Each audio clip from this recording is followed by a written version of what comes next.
ओम ऐं श्रीं महालक्ष्मी नमः. तर नमस्कार मंडळी सर्वांना, श्री स्वामी समर्थ. आता गुरुवारची पूजा आपण पूजा मांडणी व्यवस्थित विधिवत केलेली आहेच.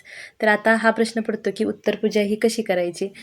तर जसे आपण पूजा विधिवत मांडतो मंत्र स्तोत्र म्हणून, तर तशीच उत्तर पूजा पण आपली ही विधिवतच झाली पाहिजे, तरच आपल्याला संपूर्ण पूजेचं फळ हे प्राप्त होतं.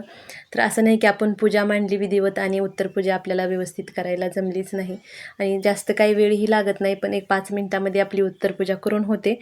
पण तेही आपण विधिवत करणं गरजेचं असतं. जे काही आपण साहित्य वापरलेलं आहे, तर कोणतं साहित्य त्याचं काय करावं हेही आपण काळजीपूर्वक बघितलं पाहिजे. तर व्हिडिओ स्किप न करता नक्की बघा.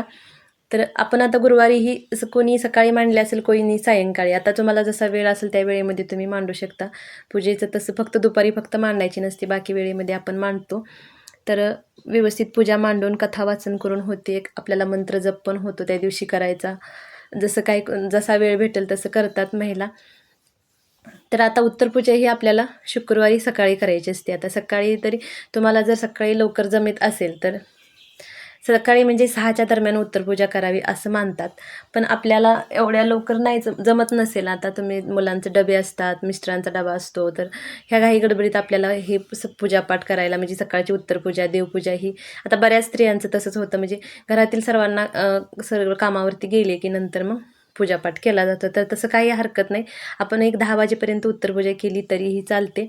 पण उत्तरपूजा पण करताना काही गोष्टींची आपल्याला काळजी घ्यायची असते. तुम्हाला जर सकाळी वेळ असेल तर तुम्ही आवर्जून सकाळी 6 वाजेपर्यंत उत्तरपूजा करून घेऊ शकता. पण काही कारणामुळे तुम्हाला जमत नसेल तरी कमीत कमी 10च्या आत तरी उत्तरपूजा करून घ्या. तर उत्तरपूजा करताना अगोदर आपल्याला दिवा लावून घ्यायचा. आता फक्त एक दिवा लावला तरी चालतो, समय लावायची गरज नाही आहे.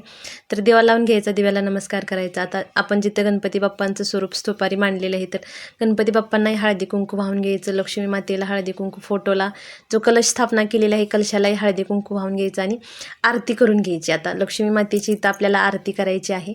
मनोभावे आरती करून घ्यायची. पुस्तकामध्ये दिलेली आहे ती आरती, ती बघून आपण म्हणू शकतो. आरती करून झाली की काहीतरी गोड, आता सकाळी जर तुमच्याकडे काही गोडाचा पदार्थ बनला असेल तर त्याचा नैवेद्य दाखवा, किंवा काही नसेल तर खडीसाखरेचा तरी नैवेद्य दाखवला तरीही चालतो. खडीसाखर किंवा दूधसाखर असं तुम्ही नैवेद्य दाखवा. नैवेद्य आरती करून घ्यायची आणि नंतर नैवेद्य दाखवून घ्यायचा आणि लक्ष्मी मातेला क्षमा याचना करायची. म्हणजे आपल्याकडून जर काही चुकून भूलचूक झाली असेल तर माताला आपण प्रार्थना करायची की हे लक्ष्मी माते, माझ्याकडून जरी काही चुकलं असेल तर मला क्षमा असावी, अशी प्रार्थना करून मग आपण उत्तरपूजेला सुरुवात करायची. आता आरती करून झाली की अगोदर नैवेद्य दाखवून घ्यायचा.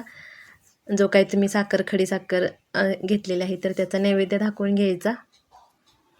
नैवेद्य दाखवून झाला की आता जे काही फुलं आपण अर्पण केलेली आहेत तर ती फुलं आहेत ते अगोदर बाजूला एक प्लेट घ्यायची, त्याच्यामध्ये सर्व फुलं साईडला काढून घ्यायची, म्हणजे जेणेकरून आपली फुलं आहेत ती इकडं तिकडे कुठे पडणार नाहीत, जाणार नाहीत. कारण जे आपण हे सर्व साहित्य वापरलेलं आहे तर ह्याचं विधिवतच आपण विसर्जन पण करायचं असतं. तर जे काही फळं आहेत तर फळं आहेत तो आपण सर्वांनी, घरातील सर्वांनी प्रसाद म्हणून ते फळं आपण खाऊन घेतली तरी आता नंतर चालतात. आता समई साईडला ठेवून दिल्या तरी चालतात. आता गुळ खोबऱ्याचा आपण गणपती बाप्पांना नैवेद्य दाखवलेला होता, तर तो नैवेद्य पण आपण ग्रहण करायचा प्रसाद म्हणून. आता हा जो कलशावरती नारळ आहे तर हा नारळ काढून ना त्याच्यावरची फुलं अक्षदा काय असतील तर ते साईडला काढायचं आणि नारळ तसाच व्यवस्थित ठेवून द्यायचा. आपल्याला पुढच्या 4ही गुरुवारी तोच नारळ वापरायचा असतो. आणि ह्या ज्या 5 पालव्या आहेत, जे आपण ढाळी घेतलेली आहेत, तर ही ढाळी आहेत ती घराच्या वरती 4ही कोपऱ्यामध्ये 4 असे ही ढाळी ठेवायची असतात. आणि कलशातील पाणी आहे तर त्याच्यामध्ये लक्ष्मी मातेचा वास असतो. तर ते जे पाणी आहे तर ते आपण घरामध्ये सगळीकडे शिंपडून घ्यायचं आणि राहिलेलं पाणी कोणत्याही झाडाच्या तुळशीला सोडून बाकी कोणत्याही झाडाच्या बुडाखाली ते पाणी आपल्याला घालायचं आहे. अशा ठिकाणी घालायचं की जे मातेचा पायदळी येणार जे काही तुम्ही घेतलेलं होतं, काही दागिनं घातलेलं होतं तर ते साईडला काढून ठेवून द्यायचं. आणि फोटो आपण जो देवघरातून घेतलेला होता तर तो जिथून घेतलेला आहे तर तिथे तो फोटो ठेवून द्यायचा. मूर्ती असेल तर ही मूर्तीच्या जागेला ठेवून द्या. आता ही जी गणपती बाप्पा म्हणून आपण सुपारी मांडलेली आहे तर ती स्वच्छ पुसून घ्यायची आणि ती आपण तशीच ठेवायची. नंतर 4ही गुरुवारी आपण तीच सुपारी मांडू शकतो. आणि ह्या ज्या काही अक्षदा आहेत त्या व्यवस्थित सर्व अक्षदा एकत्र गोळा करून घ्यायच्या. ह्या कुठेही खाली सांडल्या जाऊ नये याची काळजी घ्यायची. आणि हा जो विडा ठेवलेला आहे तर त्याच्या विड्यावरती जे आपण ठेवलेलं आहे साहित्य तर हे असंच एका डब्यामध्ये घालून आपण ठेवू शकतो.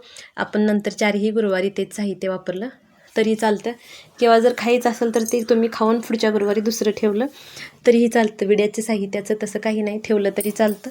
आता जो साखरेचा नैवेद्य दाखवलेला होता तर तो आता आपण ग्रहण करू शकतो. आता जे पुस्तक ठेवलं होतं कथेचं तर तेही स्वच्छ पुसून घ्यायचं. आपण त्याला हळदी कुंकू अक्षदा वाहिलेल्या असतात, तर ते तसंच आठवडाभर ठेवलं तर त्याच्यावरती बुरशी वगैरे येते. तर आता हा जो दिवा आहे तर दिवा आपण शांत करायचा नाही, त्याच्यातलं तेल संपल्यानंतर तो आपोआप शांत होऊ द्यायचा. आपण हा दिवा तिथंच बाजूला देवघरात जवळ ठेवला तरी चालतो, किंवा तुम्ही जर दुसऱ्या ठिकाणी हे मांडलेले असेल तर थोड्या वेळ तरी दिवा हा तिथंच तसाच तेवत राहू द्या. आणि ह्या ज्या अक्षता आहेत तर त्या व्यवस्थित गोळा करून घ्यायच्या. यातल्या थोड्याशा अक्षता आपण छतावरती पक्ष्यांना देऊ शकतो, आणि थोड्याशा अक्षता आपण जिथं धान्याचा साठा करतो ना त्या तांदळामध्ये परत ह्या अक्षता नेऊन ठेवायच्या आहेत आपल्याला. आता इथे लगेचच आपल्याला झाडू मारायचं नाही किंवा पुसूनही घ्यायचं नाही. फक्त एखाद्या कपड्याने रांगोळी जी काढलेली आहे ती आपण ना एखाद्या कपड्याने अशी गोळा करून घ्यायची. लगेच झाडू पुसून घ्यायचं नसतं त्या ठिकाणी. तर अशा पद्धतीने आपण उत्तरपूजा करू शकतो. फुलं आहेत ते आपल्याला निर्माल्यामध्ये टाकायचे आहेत. इकडे तिकडे कुठेही फुलं टाकायची नाहीत, जेणेकरून ते आपल्या पायदळीही कोणाच्या येतील अशा ठिकाणी फुलं विसर्जित करायची नसतात. निर्माल्यामध्ये फुलं हे करून घ्यायची, आणि फळं आहे ते तुम्ही नंतर घरातील सर्वांनी प्रसाद म्हणून ते फळं ग्रहण करायची. तर कसा वाटला व्हिडिओ कमेंट करून नक्की सांगा, आणि चॅनलवरती जर नवीन असाल तर चॅनलला सबस्क्राईब नक्की करा.